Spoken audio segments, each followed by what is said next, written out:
Hello, my loyal followers. Yes, you read the title right. We finally made it to today's movie, Terrifier. Ah, fuck. You might not have seen movies in the Terrifier franchise, but you've probably heard about it to some degree. And yes, some of the rumors you've heard about are terrifyingly true. But we'll get to that later. The 2016 film in review today is based on the character Art the Clown from the 2013 horror flick All Hallows Eve. But to my knowledge, you should not have to see All Hallows Eve to follow along with this film, as I found out for myself when watching this gore galore horror. With that being said, let's get to the review. Tara and Dawn are two friends having a night out together during Halloween season when they come across a creepy stranger dressed up in a black and white clown costume.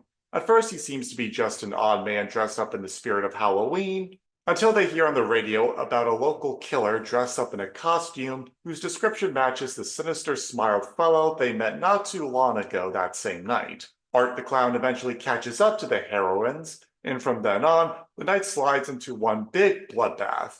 And I mean a really big bloodbath. Unlike most horror movies where there's a plot with intense blood and gore scenes attached to it throughout, this is a movie that has blood and gore scenes with some plot attached. It's like the creators of this movie thought, how can we make each of the slasher scenes as graphic and in your face as it can be? A lot of the death scenes in this movie go so fucking hardcore, with both how the people are killed and the look at what's left over. There's especially one infamous scene where, how do I say this without giving it away? A scene that leaves a split impact. Just Jesus.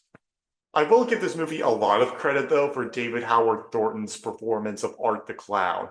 Nearly every scene with him, you can tell he's having the time of his life as a slapstick slasher while dedicating 100% of his physical and mental willpower towards portraying him. He's almost always smiling at the most sadistic fucking acts you can imagine as he, kills so many people throughout the movie. This clown is legit creepy, but also he is hellishly silly with how he pulls it all off.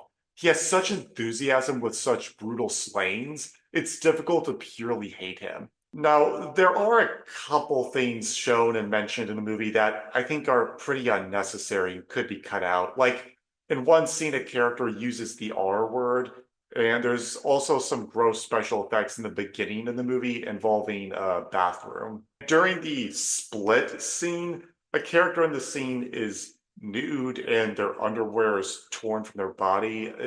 It's not an upsetting assault scene, or an assault scene really, but I thought that detail did not need to be in the movie.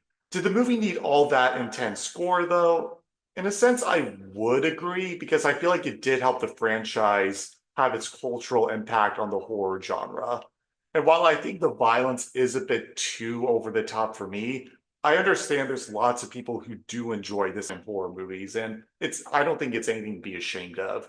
Everyone has their own guilty pleasures, so I don't think it's fair to divine those people for purely what they're into in these kinds of movies, just because it's not your cryptic cup of tea. So for the movie that it is, and was probably intended to be, I'll give this movie 7 deadly sins.